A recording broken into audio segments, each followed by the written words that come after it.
एक दासी के पुत्र होने के बाद उनके यहाँ पे चतुर्मास में एक समय पर बहुत सारे साधु संत आए थे। 4 महीने वो वहां पे रुके थे। नारद मुनि की माँ ने उनका सेवा किया। नारद मुनि भी छोटे बालक थे, वो भी थोड़ा बहुत सेवा कर देते थे। उनको उच्छिष्ट खाने को मिला। नारद मुनि ने अपने स्वभाव के बारे में बताया था कि ज्यादा चंचल नहीं था, कम बोलता था, सुनता था। और नारद मुनि उधर ही श्रवण करते थे। उन्होंने उनको बताया, सिखाया, कुछ प्रोसेस बता दिया, किसी जल्दी उठा करो, जप किया करो, भागवत पढ़ा करो, गीता पढ़ा करो, ध्यान लगाओ। तो नारद मुनि सारे जो भागवत थे उन्होंने नारद मुनि को शिक्षा दिया। छोटे बालक थे। फिर वो तो चले गए। वो चले गए। उसके बाद नारद मुनि, जब वो साधु संत चले गए, कुछ समय बाद नारद मुनि की जो माँ है उनकी मृत्यु हो जाती है। नारद मुनि की जो मदर है, जो दासी थी, उनकी मृत्यु हो जाती है सांप के काटने से। फिर नारद मुनि अकेले हो जाते हैं। तो नारद मुनि अकेले हो गए, अब कुछ है नहीं। नारद मुनि जंगल की तरफ निकल जाते हैं, उत्तर की तरफ, हिमालय की तरफ।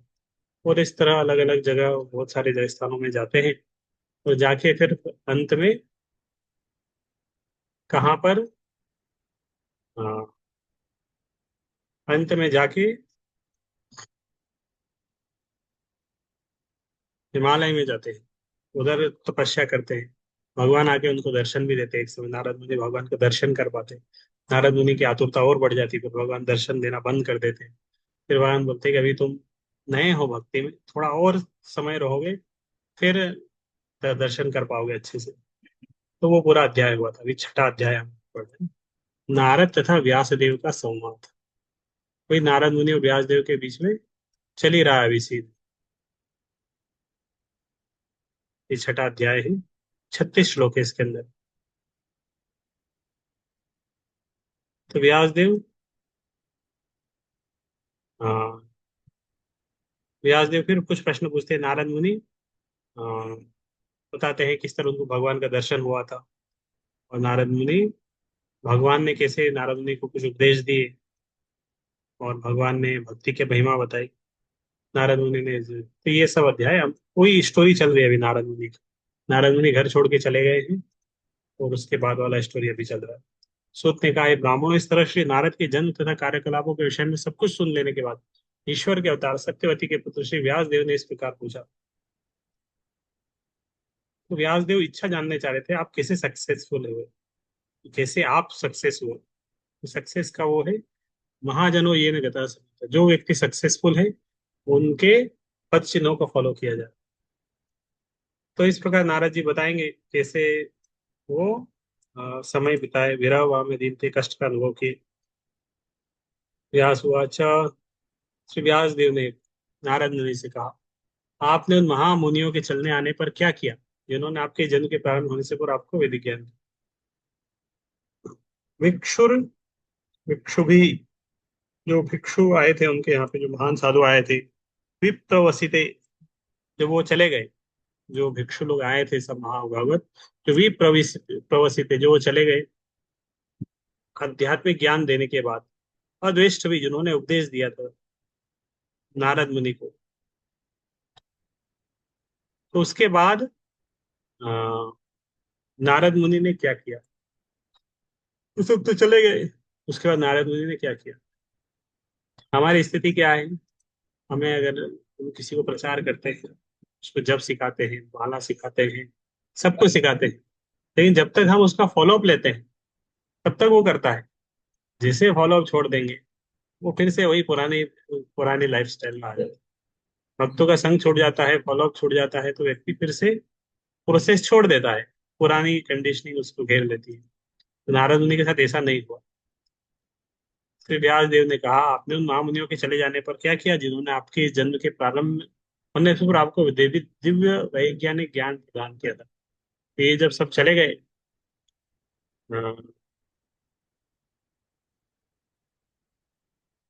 गुरु से दीक्षित हुए नारद मुनि, उन्होंने सबको दीक्षा दिया। बहुत सुनने की उत्कंठा स्वाभाविक थी। तो नारद व्यास जी जानते नारद के ने कैसे सिद्ध हुए, कैसे सफल हुए, कैसे वो चरण चिन्हों का अनुसरण करना चाहते हैं। तो उन्होंने पूछा इस तरह, स्वयं भू कयावृत्या वर्तितं ते परं वयः कथं च इदं द्राक्षि काले प्राप्ते कलेवरम। ये ब्रह्मा के पुत्र, आपने दीक्षा लेने के बाद किस प्रकार जीवन बिताया? यथा संभव अपने पुराने शरीर का त्याग कर आपने यह शरीर किसे प्राप्त किया? पूर्व जन्म में भारत नारद मुनि ने अन्य दसीपुत्र तथा वे शाश्वत जीवन आनंद तथा ज्ञान से परिपूर्ण इस स्वरूप को किस प्रकार प्राप्त करते हैं, यह जानना महत्वपूर्ण है।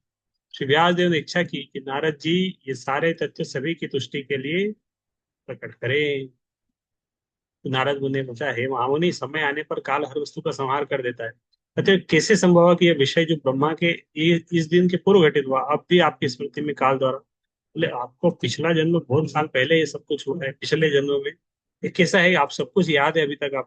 आप समय से प्रभावित नहीं हुए? हम तो भूल जाते हैं समय के साथ, कुछ साल बाद क्या हुआ, किधर हुआ, उधर हुआ, सब भूल जाते हैं। भौतिक शरीर हमारा बदल रहा है, शरीर के साथ स्मृति भी बदल जाती है। आध्यात्मिक चेतना। नारद वाचा, तब नारद भी बोलना शुरू करते हैं। भिक्षुभिर्प्रवसिष्यते विज्ञानाद्वेष्ट निर्ममा वर्तमानो वयस्याते तत एका एतद कारशम। नारद ने कहा, जिन महर्षि ने मुझे अध्यात्म का व्यवहारिक ज्ञान प्रदान किया था वे अन्य स्थानों को चले गए और मुझे इस प्रकार से अपना जीवन बिताना पड़ा। बोले, वो महर्षि लोग वो तो 4 महीने के लिए आए थे, फिर वो चले गए अपने अपनी जगह पे फिर से। अब मैं उसके बाद ऐसे ही जीवन बिता रहा था। पूर्व जन्म में जब नारद मुनि को महर्षियों ने कृपा पूर्वक आध्यात्मिक ज्ञान प्रदान किया तो प्रत्यक्ष परिवर्तन आया था उनके जीवन में। 5 साल के थे उस समय नारद मुनि। दीक्षा हो गया उनका, प्रमाणिक गुरु के संपर्क मिल गया, लक्ष्य पता चल गया जीवन का, परिवर्तन आया जीवन से, उनके आध्यात्मिक जीवन में तेजी से परिवर्तन आया। तो अभी बता एकात्मजा में जननी योषिन मोड़ा च किंकरी मय्यात्मे जगतो चक्रे स्नेहानुबंधनम। एक आत्मजा बोले, मैं अपनी माता का केवल एक ही पुत्र था, एक लौता बेटा था मैं। एक आत्मजा, माता का। मूढ़ा च किंकरी, तो वो अपनी माता के बोलते, मैं अपनी माता के लगता तो भोली भाली थी, वो दासी थी। तो उसका कोई दूसरा कोई संतान नहीं था, कोई पति भी नहीं था, दूसरा कोई संतान भी नहीं था, मैं ही उसका एकमात्र संतान था। तो इसीलिए मय्यात्म जने अन्य गतो चक्रे स्नेहानुबंधनम। मैं उसकी एकमात्र संतान था, तो उसकी रक्षा का कोई अन्य साधन ना था, तो उसने मुझे अपने स्नेह पाश में बांध रखा था। स्नेह पाश में, प्रेम के वश में बांध रखा था। इसने, नारद मुनि की माँ ने नारद मुनि को इस तरह वो बता रहे हैं। सारस्वत्या न कल्पा सिद्ध क्षेमं ममेच्छति ईशस्य ही वशे लोको योषा दारुमयि यथा। स सा, संस्कृत में सह, सह और सा, इस तरह इंग्लिश में होता है ही शी। तो सह सा, सा मतलब वह और सह मतलब भी वह, अस्वतंत्रता आश्रित थी, न नहीं कल्पा असमर्थ आसित थी, योगक्षेम लालन पालन में। तो वह मेरा लालन करने के लिए अच्छी तरह, वो स्त्री थी, वो चाहती थी, दासी उनकी माँ चाहती थी कि इसका अच्छे से लालन पालन हो, लेकिन वो तो दूसरे के ऊपर आश्रित है ना, इधर उधर काम करती थी, दूसरों के ऊपर आश्रित होगी, इसलिए उसके पास ज्यादा साधन नहीं थे, कुछ कर नहीं पा रही थी, लेकिन इच्छा थी कुछ करे इनके लिए, पूरे संसार के नियंत्रण में। ईशस्य ही वशे लोको योषा दारु में था। ईशस्य ही वशे लोका योषा दारु में। तो यहाँ पे नारद ने बताया कि इस तरह प्रत्येक व्यक्ति कठपुतली नचाने वाले के हाथ में किसी काठ की कठपुतलियों के समान, सब कुछ भगवान के नियंत्रण में है, और व्यक्ति इस तरह नाच रहा है। अहम च तद्ब्रह्मकूले उषीवास्तदुपेक्षया दिग्देश काला व्युत्पन्नो बालक पंचहायन। जब मैं केवल 5 वर्ष का बालक था तो एक ब्राह्मण की पाठशाला में रहता था। मैं अपनी माता के स्नेह पर आश्रित था और मुझे विभिन्न क्षेत्रों का कोई अनुभव न था। मतलब मैं 5 साल का ही था, एक ब्राह्मण की पाठशाला में रहता था, माता के स्नेह पर आश्रित था, ज्यादा नॉलेज नहीं था बाकी।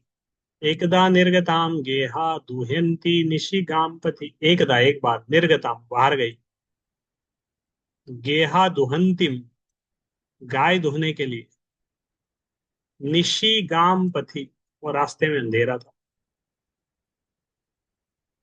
एक बार निर्गताम चले जाने पर गेहम घर से दुहन थी, दुहने के लिए रात में गई थी। गाम को पति, गाम पथी, गाय को। फिर सर्पो अदशपदा स्पृष्ट कृपणाम कालचोदम। सर्पो अदशपदा, सर्प ने मतलब सांप ने, अदशत डस लिया किसको, उसकी माता। तो यहाँ बोले मेरी माता को सांप ने डस लिया। दशपदा, पदा मतलब पांव में डस लिया। स्पृष्टतः, इस प्रकार काटी गई। काल च उदितम, समय के वशीभूत होकर। काल का, काल की गति अलग ही नहीं थी। तो कृपणाम, बेचारी, उस बेचारी को सांप ने काट लिया और उसकी मृत्यु हो गई। परम काल से प्रेरित, मतलब समय काल से प्रेरित वो एक सर्प आया था, किसी ने छोड़ा नहीं था। बेचारा बालक केवल अपनी स्नेही माता की देखभाल में रह रहा था, तो भी उसकी माता पिता को परम इच्छा के फलस्वरूप इस संसार से उठा लिया गया। देखिए भगवान काल का ऐसी गति है। एक अकेला है, माँ के ऊपर आश्रित है, फिर भी वो माँ की मृत्यु हो गई। अब वो बालक पूर्ण रूपेण भगवान की कृपा पर आश्रित था। कोई था नहीं उसके जीवन में, न आगे न पीछे। अब वो महर्षियों ने जो ज्ञान दिया था वही उनके साथ में था, मैंने बताया था ये सब कर। तदा, उस समय, तदहम ईशस्य, भगवान के भक्तानाम शम अभीप्सतः, भक्तानाम भक्तों की शम दया, अभीप्सतः चाहते हुए, अनुग्रहम मन्यमानः प्रातिष्ठम दिशमुत्तराम, अनुग्रहम विशेष आशीष।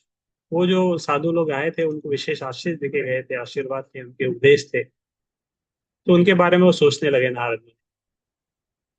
और सोचते सोचते उन्होंने क्या किया, प्रातिष्ठम दिशम उत्तराम। प्रातिष्ठम मतलब प्रस्थान कर दिया, किस तरफ, दिशम उत्तराम, उत्तर दिशा की ओर अब वो बढ़ गए नारद मुनि। उत्तर दिशा, उत्तर दिशा में, उत्तर में रखवाली करता पर्वतराज राट है, दक्षिण में चरणों को धोता सागर का सम्राट है। तो उत्तर में क्या है, हिमालय पर्वत, हिमालय की ओर बद्रिकाश्रम, इस तरफ सब लोग जाते हैं उत्तर की ओर। नारद इस तरह, पांच पांडव भी उत्तर की ओर चले गए थे, प्रयाण, महाप्रयाण की तरफ। तो उन्होंने, नारद मुनि ने उसे कैसे स्वीकार किया, माँ की मृत्यु हो गई लेकिन उन्होंने उसे भगवान का विशेष अनुकृपा की तरह स्वीकार किया। तो भगवान की इच्छा है, कृपा है, चलो चलते हैं। तो लौकिक समृद्धि एक प्रकार का भौतिक ज्वर है, किंतु भगवान के अनुग्रह से इस ज्वर का तापमान धीरे धीरे गिरता जाता है, और पद पद पर आध्यात्मिक स्वास्थ्य लाभ होता रहता है। शीतांजन पदां शस्त्र पुरग्राम वज्राकरान खेट खरवट वाटिश्च वनान्युपवानि च। सब नारद मुनि घर से निकल गए, और घर से निकल रहे, चल रहे। स्फितान अत्यंत समृद्ध, जनपाद, जब रास्ते में जा रहे थे तो बहुत कुछ उनको मिले, बहुत सारे शहर भी मिले, बहुत सारे अलग अलग, अलग अलग जगह शहर सब कुछ आते रहे। स्फितान जनपादान जनपद, पुनः पुनः नगर, ग्राम गांव, ब्रज, बड़े बड़े खेत, आक्रान खाने, बहुत सारे नगर आए, गांव आए, खेत आए, सब कुछ देखने को मिल रहा था हमको रास्ते में। खेत आए, आक्रान खाने आई, खरवट घाटियां आई, वाटी ही पुष्पकाएं गार्डन्स आए बहुत सारे, वनानी जंगल आए, उपवनानी पौध घर है, छोटा जंगल मतलब गार्डन है, उपवन। प्रस्थान करने के बाद में अनेक समृद्ध जनपदों, नगरों, गांवों, पशु क्षेत्रों, खानों, खेतों, घाटियों, पुष्प वाटिकाओं, पौधशालाओं तथा सांस्कृतिक प्राकृतिक जंगलों से होकर गुजरा। तो ऐसा नहीं, ये सब अभी अभी सब कुछ हुआ, पहले से हजारों साल पहले भी ये सब होता था, जमाना एडवांस था।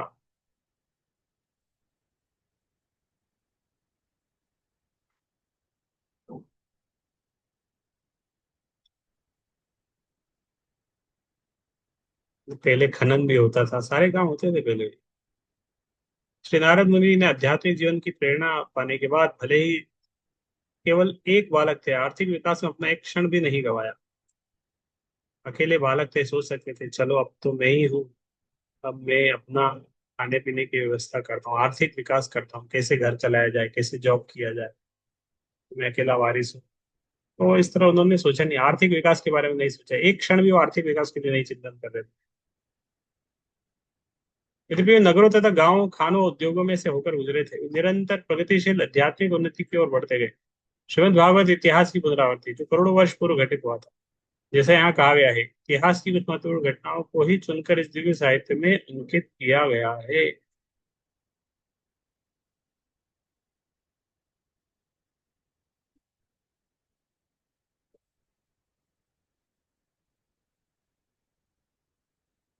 नेक्स्ट श्लोक। चित्रधातु विचित्राद्रि निभ भग्न भुजत्रुमान् जलाशयान् शिव जल निधिः सुरसेवितः चित्रस्वप्ने पत्ररथैर्विभ्रमरश्रिय। चित्र धातु, रास्ते में क्या क्या है वो चल रहा है। मूल्यवान खनिज सोना चांदी तथा तांबा, ये सबकी खाने आए, सोना दिखा, चांदी दिखा, तांबा, सब कुछ देखने को आया। बहुत विविधता थी रास्ते में। अद्रित, अद्रीन मतलब पहाड़ियां, नीलाद्री, नीलाद्री मतलब नीली पहाड़ी, नीलाद्री। अद्री शब्द है मतलब पहाड़ी। हिमभान, हिमभान मतलब विशाल काय,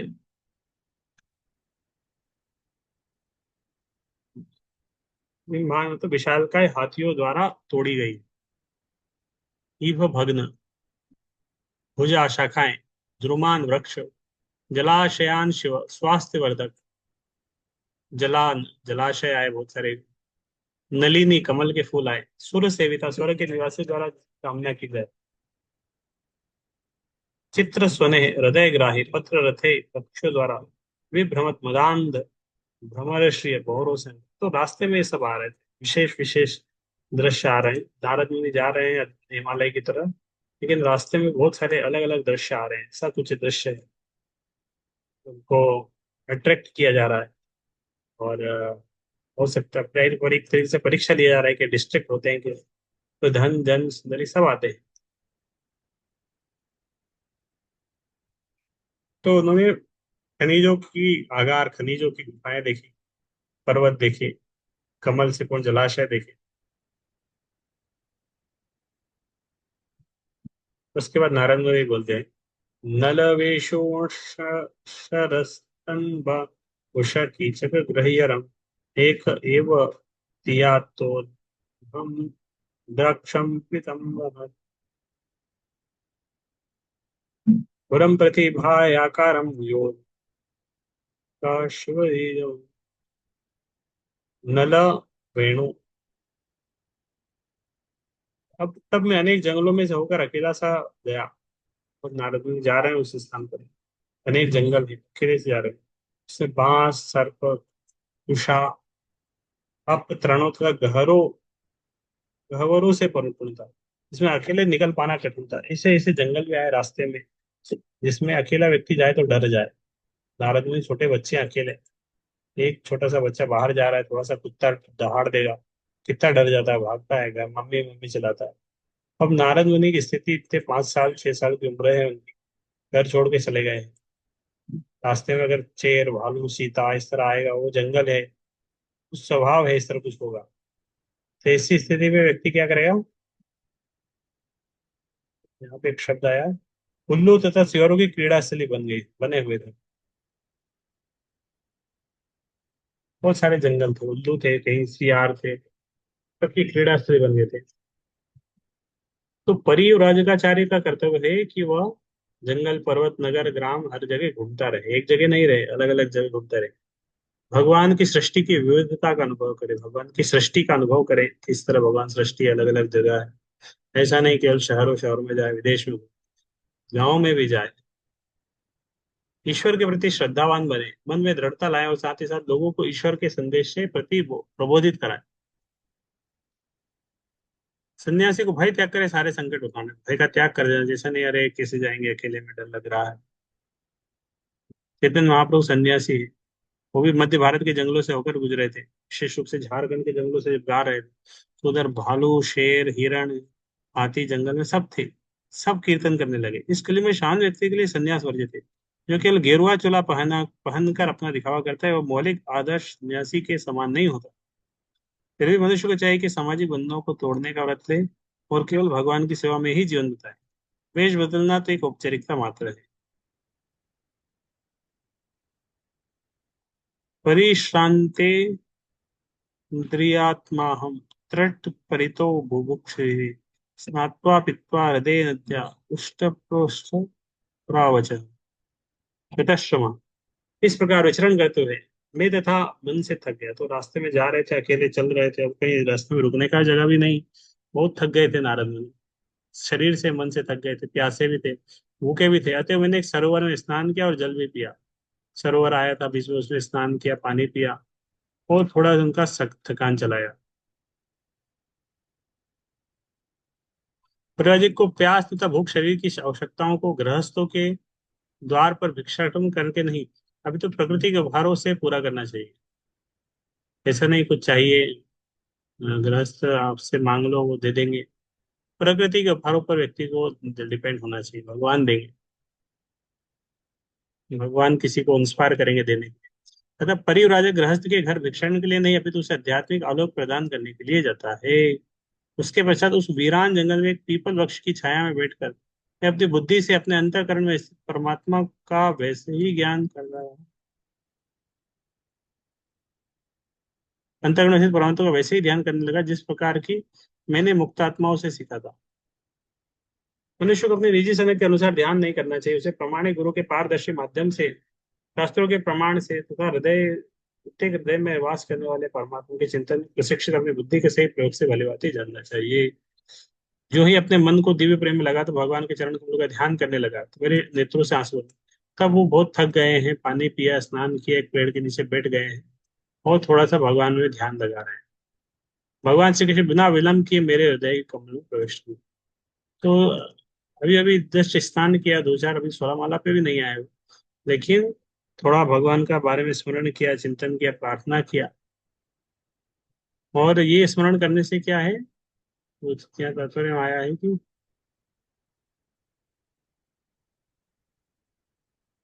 नारद मुनि बता रहे हैं अपने बारे में। हाँ, अब वो एक पेड़ के नीचे बैठ के स्मरण कर रहे हैं, आंखों से अपने आप आंसू आ रहे हैं। वो भगवान उनके हृदय में प्रकट हुआ, भगवान का दर्शन करने लगे, हृदय में दर्शन हो रहा है भगवान का। यहाँ पर भाव शब्द महत्वपूर्ण है। भाव अवस्था तब प्राप्त होती है जब भगवान के दिव्य रूप। इस चाह को बढ़ाने के लिए मनुष्य को शुद्ध भक्तों की संगति करना चाहिए। तो भक्तों की संगति में अगर आएंगे तो भगवान से मिलने की चाह और बढ़ेगी। नहीं आएंगे, दूर जाएंगे तो कम हो जाएगी। तीसरी अवस्था में भक्ति के विधि विधानों का अभ्यास करना होता है, इससे सारी आशंकाएं दूर हो जाती है।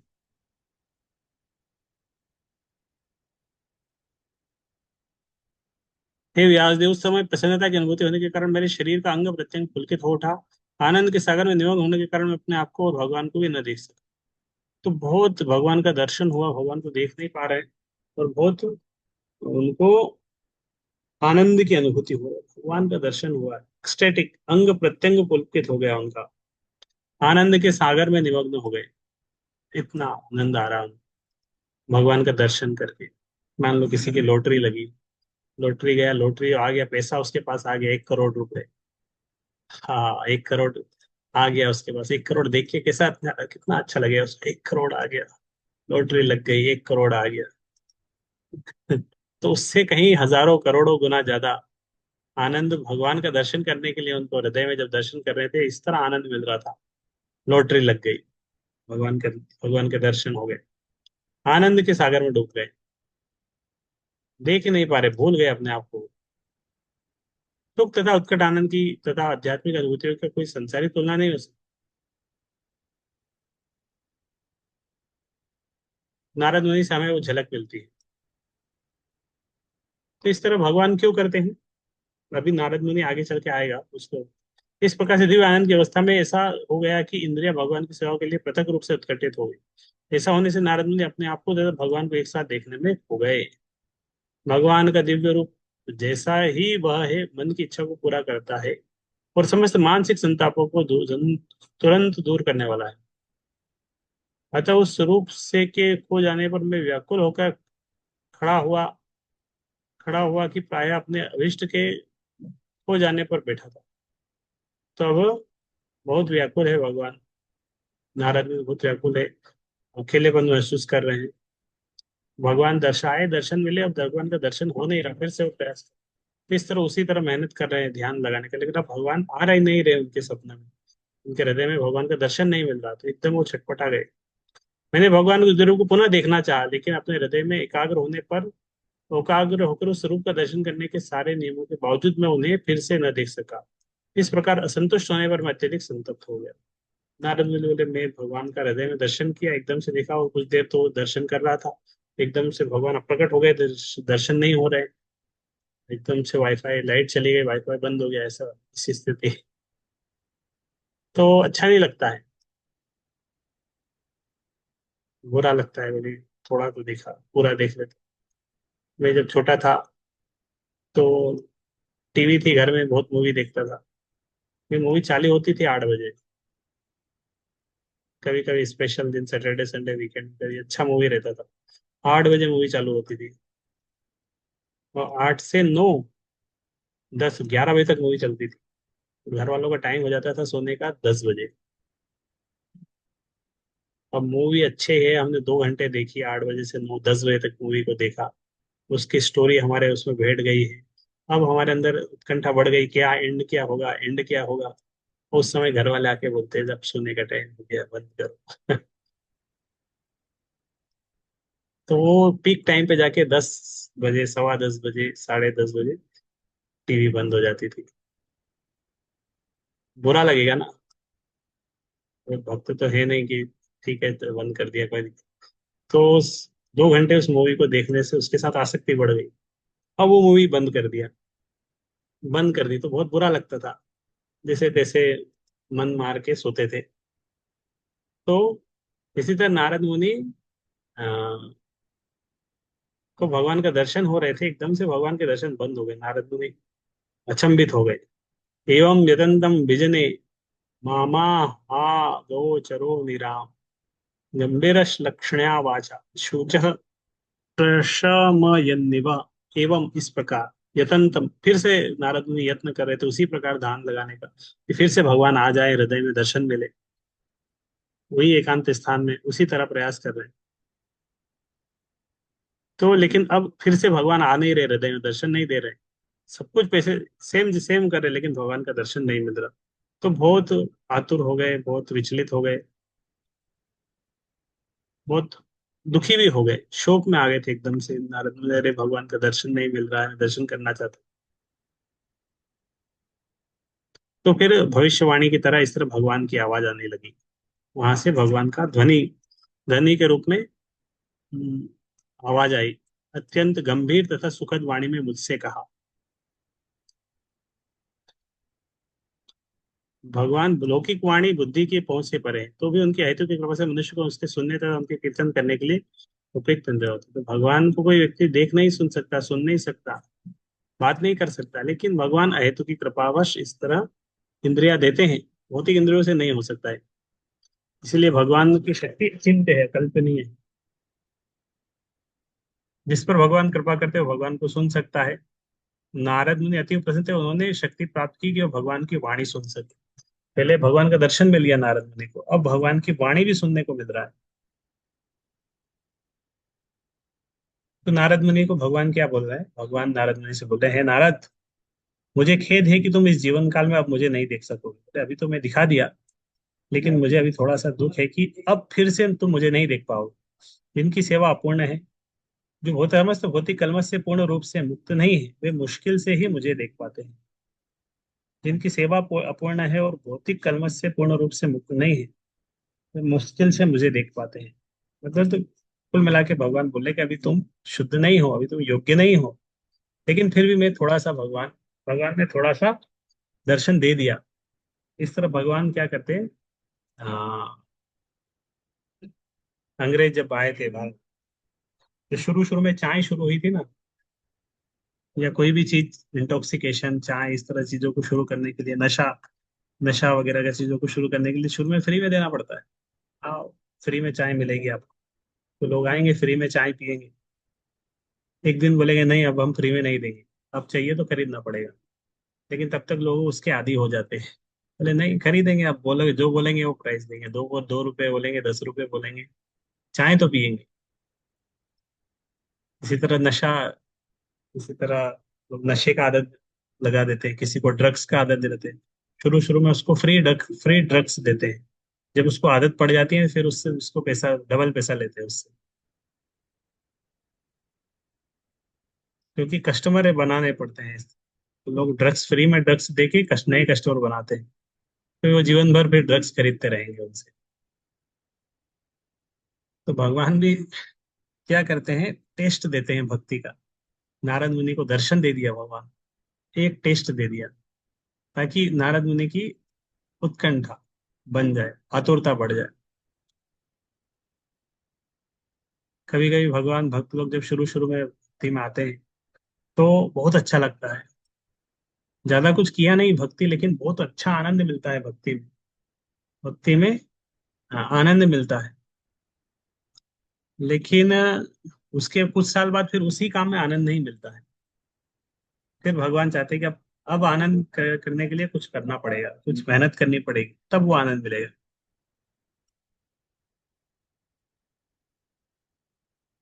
तो शुरू शुरू में भगवान थोड़ा सा भक्ति का टेस्ट देते हैं भक्तों से, ताकि सब लोगों को टेस्ट मिले और वो आगे आए। फिर उसके बाद वही टेस्ट चाहिए तो मेहनत करनी पड़ती है। सकृत यदर्शितम रूपम एकत कामाय तेनघ मत कामः शनके साधु सर्वान् मुंचति रिच्चयान्। हे निष्पाप पुरुष, तुमने मुझे केवल एक बार देखा है और यह मेरे प्रति तुम्हारी इच्छा को उत्कट बनाने के लिए है। क्योंकि तुम जितना ही अधिक मेरे लिए लालायित होंगे उतना ही तुम समस्त भौतिक इच्छाओं से मुक्त हो जाओगे। तो भगवान ने बताया अभी क्यों इस तरह किया। तो भगवान ने बोला कि तुमने मुझे केवल एक बार देखा है। और भगवान ने किस लिए दिखाया, भगवान बोले कि यह मेरे प्रति तुम्हारी इच्छा को उत्कट बनाने के लिए है। मैं इसलिए तुम्हें दर्शन दिया, ताकि तुम्हें मेरे दर्शन की इच्छा और बढ़ जाए, लालसा बढ़ जाए। तुम जितना ही अधिक मेरे लिए लालायित होगे उतना ही तुम भौतिक इच्छाओं से मुक्त हो सकोगे। जितना तुम्हारे हैंकरिंग रहेगी, लालसा रहेगी, ग्रीड रहेगा मेरे मेरे तरफ आगे बढ़ने की, वैसा ही तुम्हारा भौतिक इच्छाओं से मुक्त होने का वो होगा। उतना ही तुम समस्त भौतिक इच्छाओं से मुक्त होगे। भगवान इस तरह थोड़ा एडवर्टाइज करते हैं, ऑफर निकाल के लेके आते हैं, बिग बिलियन डेज। सत्सेवया दीर्घयापि जाता मयि दृढ़ामतिः हित्वा वित्यमं लोकम गंता मज्जन तामसी। सत्सेवया, परम सत्य की सेवा द्वारा दीर्घया, कुछ दिनों तक, भी जाना जाता हो मज मुझको दृढ़ा। भगवान ने बोला कुछ काल तक ही सही, परम सत्य की सेवा करने से भक्त मुझ में दृढ़ एवं अटल बुद्धि प्राप्त करता है। फलस्वरूप वह शोचनीय भौतिक जगत को त्यागने के बाद दिव्य जगत में मेरा पार्षद बनता है।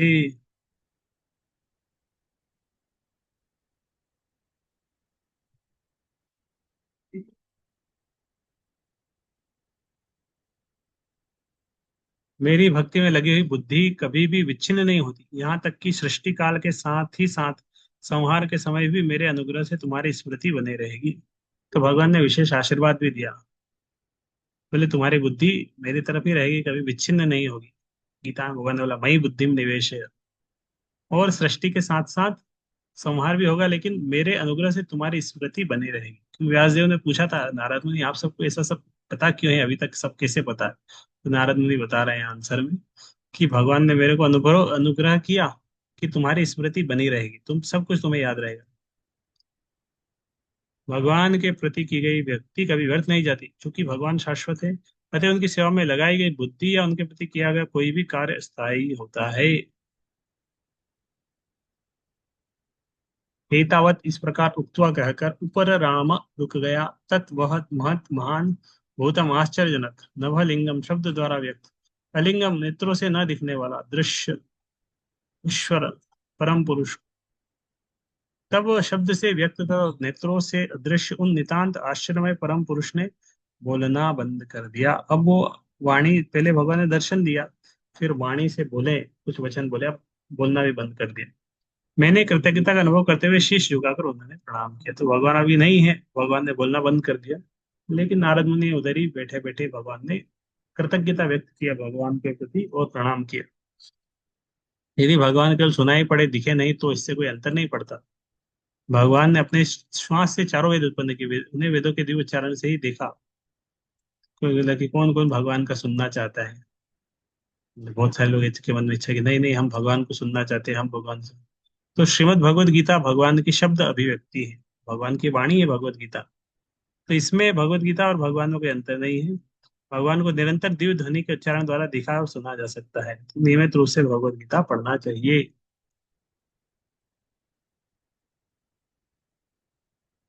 नामान्यनन्तश्च हतत्रपः पठन् गुह्यानि भद्राणि कृतानि च स्मरन् गां पर्यटं स्तुष्टमनागतस्पृह कालं प्रतीक्षन् विमदो विमत्सरः। इस प्रकार भौतिक जगत की समस्त औपचारिकताओं की उपेक्षा करते हुए मैं बारंबार भगवान के पवित्र नाम तथा यश का कीर्तन करने लगा। भगवान की दिव्य लीलाओं का ऐसा कीर्तन एवं स्मरण कल्याणकारी होता है। इस तरह मैं पूर्ण रूप से संतुष्ट, विनम्र तथा ईर्ष्या द्वेष रहित होकर सारी पृथ्वी पर विचरण करने लगा। इस तरह नारद मुनि भक्ति का पालन करते थे, भगवान के नाम का जप करते थे, लीलाओं का कीर्तन करते थे और भ्रमण करते थे अलग अलग जगह। नारद मुनि अपने व्यक्तिगत उदाहरण द्वारा भगवान के निष्ठावान भक्त के जीवन का संक्षेप में वर्णन किया है।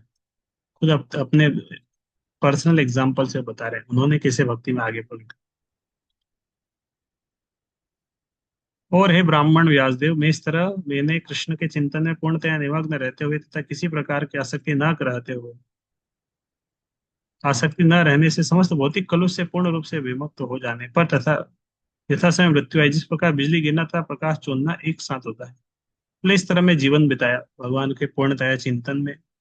आज बिना आसक्ति के भौतिक कलमश भी नष्ट हो गए और समय रहते एक समय मृत्यु आई।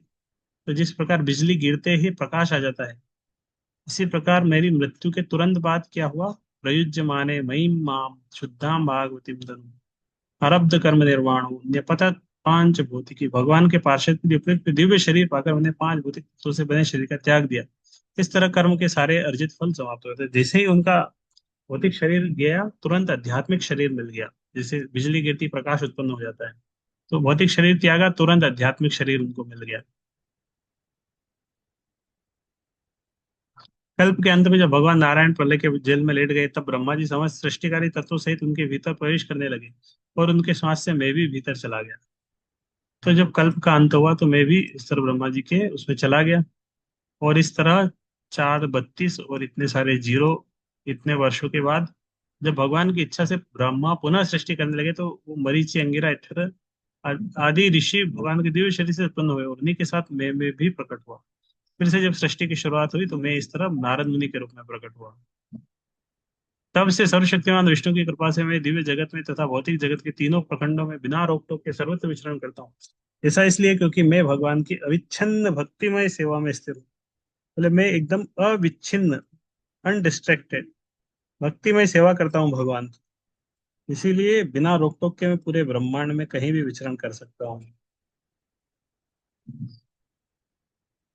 और इस तरह मैं भगवान की महिमा के दिव्य संदेश का निरंतर गायन करते हुए, इस वीणा को झंकृत करते हुए विचरण करता हूँ, जो ध्वनि से पूरित है और जैसे भगवान कृष्ण ने मुझे दिया है।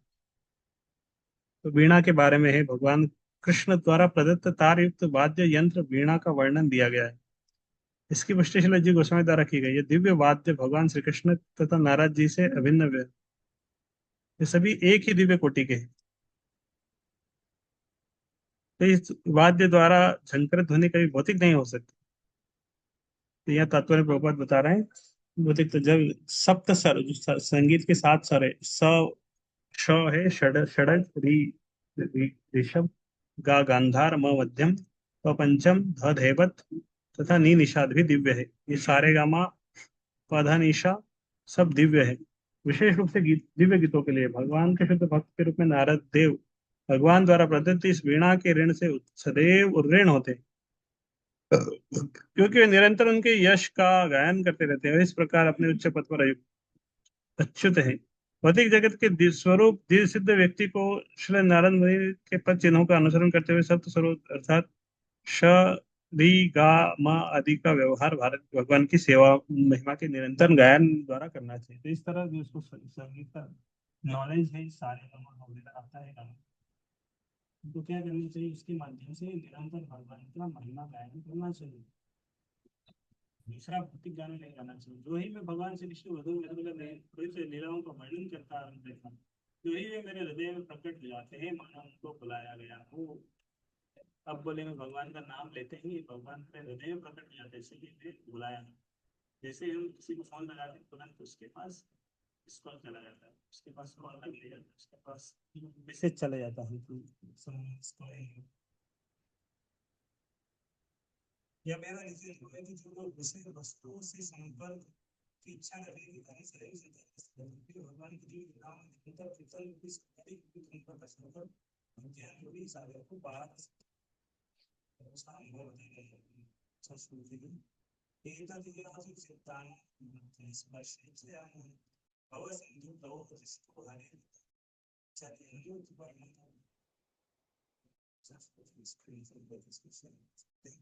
एतद ही आतुर चित्ता। तो नारद मुनि बोल रहे हैं, मेरा निजी अनुभव है कि बहुत सारे लोगों के अंदर बहुत भौतिक इच्छा है, चिंताग्रस्त है, परेशान है। ऐसे लोग को क्या करना चाहिए, भगवान की दिव्य लीलाओं का निरंतर कीर्तन करना चाहिए। उसके ऊपर उसमें एब्जॉर्ब हो जाएंगे तो अज्ञान रूपी सागर को पार कर सकते हैं।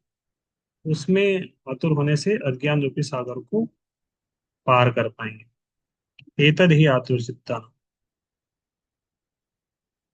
जीव का लक्षण यह है कि वह थोड़े समय के लिए ही मौन रह सकता है, वो कुछ ना कुछ करता रहता है, कुछ ना कुछ सोचता रहता है, बोलता है। समान रूप से भौतिकतावादी लोग ऐसे विषयों के बारे में सोचते बातें करते हैं, सारी बहिरंगा शक्ति के प्रभाववश की जाती है, तो इंद्रियों को कार्यों से कोई संतुष्टि नहीं मिल पाती, उल्टे हुए चिंताओं से पूर्ण होते जाते हैं। माया कहलाती है, जिसका अर्थ है वह जो नहीं है। ऐसी वस्तु जो उन्हें तुष्टि प्रदान नहीं कर पाती है, उसे तुष्टि की वस्तु मान लिया जाता है।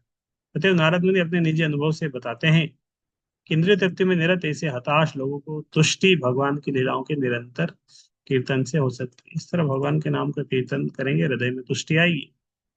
यह सत्य है कि योग पद्धति के द्वारा इंद्रियों को वश में करने के अभ्यास से मनुष्य को काम तथा क्रोध की चिंताओं से राहत मिल जाती है, किंतु इससे आत्मा को संतोष प्राप्त नहीं होगा, क्योंकि यह संतोष भगवान की भक्तिमय सेवा द्वारा से ही प्राप्त। तो दूसरा रियलाइजेशन बता रहे हैं नारद मुनि, आत्मा को संतोष प्राप्त नहीं होगा, संतोष भगवान की भक्तिमय सेवा के द्वारा ही प्राप्त होगा। योग पद्धति के द्वारा, ध्यान के द्वारा, प्राणायाम के द्वारा, इस तरह लोग करते हैं, बहुत सारे अलग अलग योगा प्रोसेस के द्वारा व्यक्ति कर सकता है, उसको थोड़ी शांति मिलेगी, लेकिन संतुष्टि नहीं मिलेगा, हृदय में संतुष्टि नहीं मिलेगी।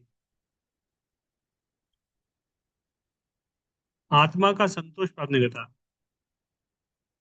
यह संतोष भगवान की भक्तिमय सेवा से ही प्राप्त किया जाता है। योग का लक्ष्य इंद्रियों का संयम, आसन, विचार, भाव, इच्छा, एकाग्रता, ध्यान, अंत में ध्यान, अध्यात्म में लीन।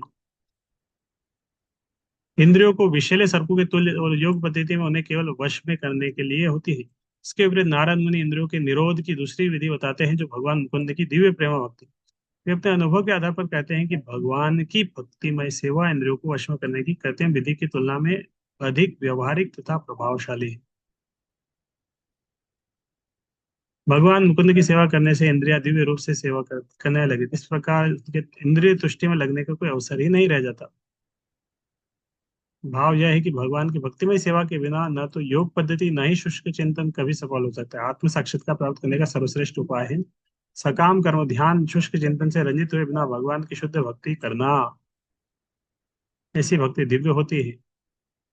यहाँ आखिरी श्लोक इस अध्याय का। हे व्यास देव, तो नारद मुनि कंक्लूड कर रहे हैं। व्यास देव ने उनके जीवन के बारे में अलग अलग कुछ प्रश्न पूछे थे, सारे प्रश्नों का उत्तर दिया। विशेष रूप से व्यास देव बहुत उदास थे। क्यों उदास थे? क्योंकि वो उनके मन में तुष्टि नहीं हुई थी, तो नारद मुनि उनको संतुष्टि प्रदान कर रहे हैं। बोले तुमने इतना सारे वैदिक ग्रंथ लिखे, ये लिखा वो लिखा, भगवान का महिमा नहीं किया, भागवत लिखो।